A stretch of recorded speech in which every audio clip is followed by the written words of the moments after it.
light within my heart, light within my thoughts, light within my words. May one and all and everything, blessed and loved, ever be. Welcome. I am Sister Who. The challenge, I guess, is actually always with us, but within the current time that we're recording this episode, it seems that the government in the U.S. has shifted radically toward corporations, and one has to remember that the media itself is a corporation, and that when you embrace the corporate mindset, you are then looking at what is the bottom dollar, what creates profit, because corporations do not have the values that people have. They orient around profit. To keep the world fit for human beings requires human beings running it. And so in that sense, it's up to all of us working together to make things work and to have governments and organizations and administration that best serves humanity. Because the values of humanity, the things that humanity needs, are quite different from that which is valued or needed by a corporation. And so obviously all sorts of problems come up. One of those that was brought to my attention recently was the notion of real or alleged pandemics. And I say real or alleged because it really depends on whose perspective you're looking at the whole problem from. From a corporate perspective, all that matters is profit or the economy, so it really doesn't matter how many people die or how many people don't. The question for a corporation is how can the people be best controlled? What I recommend, of course, is approaching things thinking of the individual people and what they need, and that when all these individuals get together, they form a community, intentionally or unintentionally. If they do so in a conscious, wise, deliberate fashion, they might form a really good community and be able to address any problem that arises effectively. When they abdicate their responsibility as citizens and allow somebody else to control them or manipulate them or feed them information that they really don't consider whether it's accurate or reliable information or not, at those points, the people begin to become what some have called sheeple, a combination of a sheep and a person, or sheep and people, that they become people who don't think, who don't make choices, who follow whatever directive they're given, and so forth. When we talk about pandemics, the first concern to me is that corporations can use these things, corporations and politicians. I don't know of any politician actually who will behave appropriately unless they're carefully watched. And so it's really important for the citizens of any country to watch their politicians, to take account of what is going on, and to keep those things in line. Someone suggested that Sister Who should only address spiritual issues, which seemed very strange to me because I don't look at the world as divided into all these neat little compartments, and that we deal with only this stuff in this area because that is what we are most concerned about and that's what we're trying to control. Control itself is kind of a ridiculous illusion, but because there's so much in the universe that is totally beyond our control, and we simply don't have the knowledge and wisdom and the perspective that we would need to be able to control things effectively. It's what some people have called man trying to play God. When you try to decide how things should be and what they should be and how things should work, and you really don't have the understanding you need to make those choices.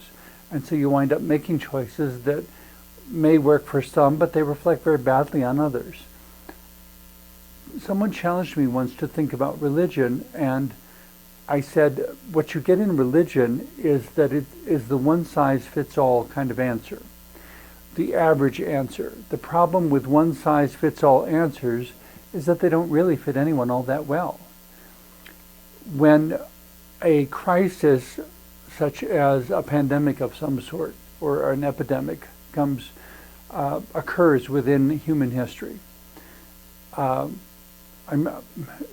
brief aside, I'm reminded of a line from the movie The League of Extraordinary Gentlemen, in which Sean Connery is talking to a younger man, and he says to him, "You're probably too young to know this," because the young man trying to persuade him to come and help has just told him the world is in peril. And Sean Connery responds, as one of the characters in the movie, "You're probably too young to know this, but the world is always in some kind of peril." And I kind of laughed when he said that, but I had to agree. There's always something going on, but whether it's a crisis or not depends upon how close you're standing. And of course, the added complexity of that in the current time is the extent to which corporations manipulate the government, and because the media itself is a corporation, manipulate the media. And so, in a sense, there is manipulation of the truth that people are allowed to know, as far as what their government is doing, what's happening in their world, how serious the epidemic is, all sorts of things. At the present time, there's a particular sort of epidemic going on. I don't know if it really is an epidemic or not, but it's a serious health concern. And I don't mean to trivialize it, because people have died from this. But the concern with any epidemic is to try to get accurate numbers and to try to figure out how serious this is, and then remember that for the one person who died, it's very serious. And it may be only one person out of a billion. And so in terms of the global population, it's not serious. In terms of that one person, there's a funeral to attend, and there is compassion to express, and that needs to be handled respectfully. And I don't mean to take anything away from that. The thing to remember about virtually every pandemic that humanity has ever seen, however, is that the numbers can be skewed to the advantage of corporations and politicians. And the one thing that does not help is for the people to be manipulated by having the knowledge or the information manipulated. In every situation, we should be doing common sense sorts of things, like washing our hands and being mindful of what too many people have touched, and understanding how diseases spread, how viruses spread, how bacteria spread, how anything that is not purified spreads, or if it doesn't spread, what contains it.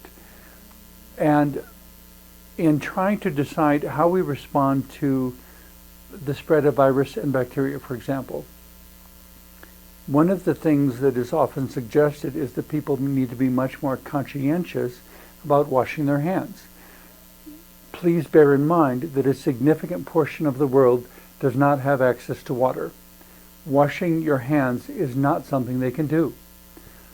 Over and above that, we have the whole realm of disabilities, and there are people who have to approach personal cleanliness in a very different way. And they can use some methods, but not others. And so when we try to come up with solutions to any particular challenge, we have to find things that work for each person and understand that those may not be the same things, and allow for a spectrum of things to address the situation. And that even when we don't see a threat, to maintain practices of good health, so that ideally we will not have to deal with those threats to health, that we will not have to deal with virus and bacteria, because we have orchestrated our daily lives in a way that deters their spread in the first place. So we may never experience them, and that's fine, but we still need to have compassion for the person who does. The added quirk in the modern world, I guess, is that considering how many people have died from all these different diseases that have emerged at different times in human history, that parallel to all of that, we have the evolution of the automotive industry, cars, trucks, motorcycles, etc., highways, side roads, gravel roads, paved roads, all these different things that affect driving conditions. In the state in which I grew up, there was also a driver's education course, which in the course I was required to pass before I ever received a driver's license, there was a whole section a whole chapter, I guess you might call it, on defensive driving techniques. It was a whole battery of methods that you use to avoid being in the path of any accident. There was a movie I saw the other day, for example, that brought up that even when you have that education, even when you're careful, things still happen. In the movie I saw the other day, it was a man and his son who were sitting in their driveway, and they were hit by a car, and the son was killed. The father was in a coma for a while and then finally woke up, but had to deal with his son being killed. They didn't do anything wrong. They were sitting in their own driveway. The problem was that the car that hit them was a man who had a heart attack. He didn't plan on having a heart attack. He didn't plan on losing control and crashing into a car that was still in its own driveway. Weird things happen. We have to grieve them and accept them and deal with them because they're part of the human experience. The one thing it seems people want to avoid more than anything is the fact of human mortality, that basically everyone on planet Earth at some point is going to die. So it's not a question of whether you're going to die, it's only a question of when and how. In the case of a disease or an epidemic or a pandemic, if it ever gets that far in reality, the challenge becomes who dies and being compassionate and understanding that we all die at some point. But it's not so important how and when we die as it is how and in what circumstances or according to what circumstances we live. That in whatever time you had, whether it was 5 years or 10 or 20 or 90, that you filled that time with as much life and as much love as possible. Fred Small has written a wonderful song called Everything Possible. I think it's called Everything Possible, where he comes back to this chorus of saying, you can be anything you want to be, you can love whomever you will, you can travel any country where your heart leads, and know that I will love you still. You can live by yourself, you can gather friends around, you can choose one special one, and the only thing that measures your words and your deeds is the love you leave behind when you're done. And that's really what it comes down to, that whether you live 10 years or 90 or somewhere in between, it's the love you leave behind that really matters. And you may die in a car accident. I could die in a motorcycle accident because a motorcycle is something I use on a regular basis. But the challenge is not when and how we die, but how we have lived up to that point. Part of living up to that point is avoiding manipulation from things that simply aren't true. It is true that somebody will die of every rare disease you can name. And there are actually somewhere dozens, if not thousands. A brief search that I did revealed over 70 different possibilities. Diseases that are caused by viruses or caused by bacteria or have no known cause. We simply don't know what causes them. And initially there are no symptoms. So to say this disease, you can have it and not know that you do, I don't think that really helps anybody. Because you look, it's a form of, in the Middle Ages they called it stigmatic guilt. It basically says you are guilty, you are dirty, you are unclean, you are horrible, you are bad, without even knowing that you are. And the only ones who are empowered by that are the manipulators. The person themselves looks in the mirror and says, oh my God, what's wrong with me? The more you don't like yourself, the more you feel badly about yourself, the more you have a negative impact upon your own immune system. And your body has less ability to fight viruses and bacteria. I'm not a medical professional, and I don't claim to be, and I don't want to offer any advice that suggests that I am. But even as a common everyday person, as an interfaith minister, there is a certain amount of basics I understand about staying healthy. Things like washing your hands, things like being mindful of what other people have touched, things like remembering to wash the doorknobs and the door handles on a regular basis, remembering to wash the counters on a regular basis. We live in a world that is filled with toxins and bacteria and virus. Everywhere we look, there's thousands, if not millions, of possibilities. And there are so many rare diseases and rare virus and rare bacteria that can compromise our health. We need to develop practices that keep us ahead of those, because our spiritual body is not separate from our physical body. And our physical body is not separate from our spiritual body. There is something symbiotic, something where the two need each other and are interwoven in a way that we can't separate them. As we're trying to put value in each moment, though, part of that is being concerned for what's going on in our world and who is being overlooked, who is being neglected or left out. When we say everybody should wash their hands, are we remembering the people who don't have access to water? When we say everyone should, wear a face mask, are we keeping in mind the disabilities that cannot wear face masks? And do we actually know how to use a face mask? That if you use one of those face masks like surgeons wear while doing surgery, they have to be changed at regular intervals. They have to be handled in a particular way.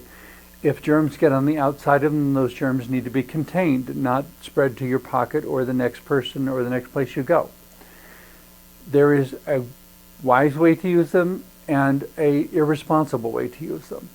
Just saying everybody should use them doesn't solve the problem any more than we tell everyone to drive a car. The problem with everyone driving a car, of course, is that some people will die in accidents. Every single one of those deaths is a tragedy. And the number of people that die in car accidents still exceeds all the people who have died of diseases. The global total, I checked the other day at the time of this recording anyway, I questioned what about when people said, that whatever we're going on with now, this is the worst epidemic, or that is the worst epidemic, or that one was the worst epidemic. And I keep saying, have you heard of the epidemic of AIDS? And they kind of look at me with this blank, deer in the headlights kind of stare, and don't know how to answer, because what a lot of people have forgotten is that the AIDS epidemic has never ended. There was a peak time when it was the most intense, but there are still new cases of people with AIDS and people with HIV. They're kind of lumped together, and I'm not sure exactly what the distinction between the two is, but they seem to be almost like Siamese twins. But I asked on the internet the other day, what's the global total thus far for the AIDS epidemic? And the figure I found in several places was 32 million. I don't know any disease in the entire history of humanity that has claimed 32 million people. What makes that all the more astonishing is that the number of people who have died in car accidents since the beginning of the whole automotive industry and the way humanity has gravitated in every place they could to driving cars, is that the number of people who have died in automobile accidents far exceeds the number of people who have died of AIDS. But because the figures are not put side by side, we don't think of it in the same way. We try to teach people driver's ed so that they are not the ones in the accidents. And still, every single day, all over the country, all over the world, there are people dying in car accidents. But we're not, in most cases, people are not pushing to eliminating cars in the same way that they may push to eliminate diseases. We're trying to learn to do it better. And the point I guess I'm coming back to is that as long as we live in the world, there will always be some way by which we die, and eventually we will. Everybody wants to die of old age, but of course that doesn't really answer the problem of overpopulation on the planet. Where are we going to put all these people? How are we going to feed them all? And at some point, as computers take over more and more jobs, we're going to have to orient human life around something other than what job do you do. We're going to have to perhaps move to the era or the thinking of Star Trek, created by Gene Roddenberry, in which it wasn't about your job anymore. It was about spending your life learning foreign languages and studying art and studying archaeology and all kinds of whatever it is that fascinates you. Some people want to investigate automotive things and figure out how to improve the automobile. Some people want to investigate computers and figure out how to write better programming. Some people want to investigate health concerns and figure out how we can, is there a way to stay ahead of every disease and every virus and every bacteria?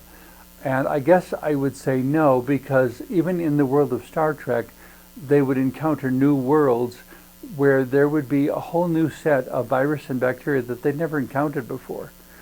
And trying to figure out how not to spread any of the viruses and bacteria to which the human race is immune to those people who may have no such immunity because they haven't ever been exposed to that before, or vice versa, to have some kind of decontamination chamber or something that manages to screen out all the viruses and bacteria that might be injurious to the person, and to not allow those to come onto the ship or to spread to the rest of humanity. And then encountering diseases and things for which there is no known cure yet, and how do we move toward a cure? But that question could be situated anywhere in time, because in every age that humanity has been, there have been diseases that were curable and those that were not. The thing to remember for all people of faith, and I guess weighs especially heavy on Christians, is that when Jesus reached out and touched lepers and healed them, there was no cure for leprosy. What Jesus in the biblical record understood is that giving love was more important than living a long life. And in the end, he, according to the biblical record, he wound up sacrificing himself for his people by proclaiming truth to the extent that people finally killed him. And it's amusing in that my life started out within the context of Roman Catholicism, that a great many saints were initially persecuted by the church and killed by them, and only after they were dead did the church turn around and canonize them and declare them saints. It seems to suggest that at one point in time, the church itself didn't understand. And at a later point in time, they did, and when they realized what a mistake they had made, they were so apologetic, so sorry for what they had done, that the only thing they could do at that point was to declare the person a saint and venerate them in some way. But of course the person wasn't around to see it. The additional problem with that, I think, is that on one hand you have a person who is asking questions and challenging the established order, and the established order normally doesn't respond very well to that. There's a certain fascination with normal, and some people might talk about structure, but what they're talking about is not so much any structure as their structure. And that's why I often tell people that dogmatism is the chief problem. And the essential definition of dogmatism is that there is only one right answer, and it's the one I'm about to tell you. Yeah, right. In any case, we live life, we are given each day to put whatever love and wisdom we can into the world. We don't know how long we'll live, if we'll be killed by a rare disease or a motorcycle accident, or if we'll die of old age, or if we'll come down with cancer. In spite of eating everything healthy and doing everything right, somehow we got cancer and nobody really knows how.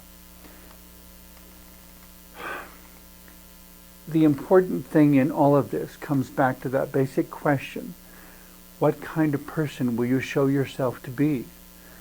Will you show yourself to be a person who thinks for himself or herself? Will you show yourself to be a person of wisdom and love and kindness and compassion?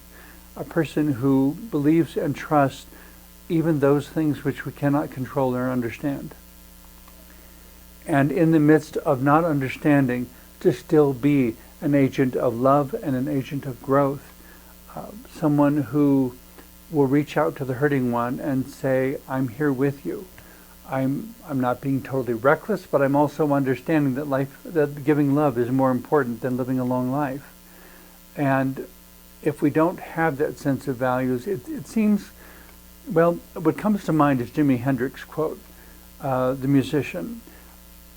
Make sure I quote this right now. When the power of love overcomes the love of power, the world will know peace. And what that essentially comes back to, within my own time, I guess, is looking around, seeing how many people are aggressively pursuing power. They want power. Oh my God, do they want power? And the problem when they get the power is that they find themselves totally empty. And a lot of them wind up committing suicide because what they are left with is a life that isn't worth living. What makes life worth living, like Fred Small's song expresses, is the love that you leave behind. How much love you put into the world, how much you love the person with whom you disagree, and find a way to maintain your disagreement and your dialogue, and you can live this way and I can live this way, and this is the way that we could both live the way that we choose and not have a negative impact upon each other. But neither of those is possible if money is the measure, because as I've often said, when money becomes the measure, community often suffers.